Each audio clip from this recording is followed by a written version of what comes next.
ఈరోజు నేను చిన్నపిల్లలకు ఉగ్గు తయారు చేస్తున్నా. 9 నెలల నుంచి 12 నెలల వరకు కూడా తినబెట్టచ్చు. ఫస్ట్ 4 గ్లాసుల బియ్యం పోసుకుంటున్నా.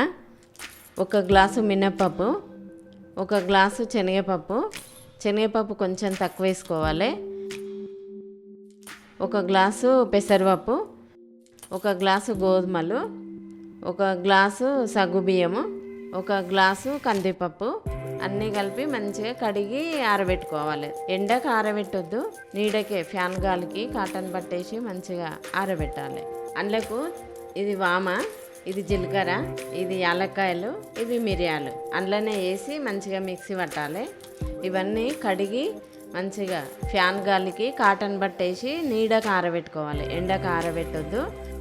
అందులోకి మిరియాలు, వామ, జీలకర్ర, యాలక్కాయలు ఇవన్నీ వేసి మంచిగా కలర్ వచ్చేలాగా వేయించుకోవాలి. ఒక మందం గిన్నె పెట్టి వేయించుకోవాలి. పలసరిది పెడితే లోపల వేగవు పిల్లలు కదా.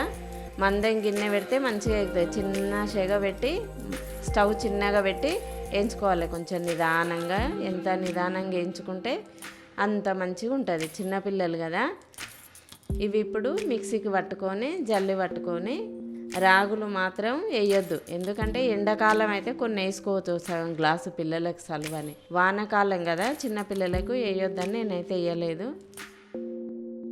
అవి గోరువెచ్చగా అయినాక ఈ గిన్నెలో కొన్ని పోసి కలిపి పోసుకోవాలి ఉండగట్టకుండా. ఏ పనైనా కొంచెం ఓపికతోటి, చిన్న పిల్లలంటేనే ఓపిక కదా. ఇంకా కొంచెం ఎంత నీట్గా చేసుకుంటే పిల్లలకు అంత సర్ది కాదు, దగ్గు రాదు, కడుపు నొయ్యదు, మోషన్ కూడా ఫ్రీగా ఉంటుంది.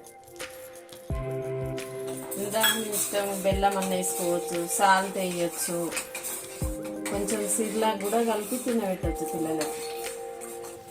ఇంట్లోనే కొంచెం వాటర్ ఉంటుంది కానీ కొంచెం సిర్లాక్ కలపచ్చు. ఇట్లా ఇంత మంచిగా ఇట్లా ఉడకాలి. ఇట్లా ఉడికితే కడుపు నొయ్యదు, పిల్లలకు మంచిగా ఉంటుంది. కొంచెం నెయ్యి వేసి, ఒక ఉప్పురాయి వేసి మంచిగా తినబెట్టాలి. పాపకు కూడా ఒకసారి తినబెడితే మీకే అర్థమవుతుంది.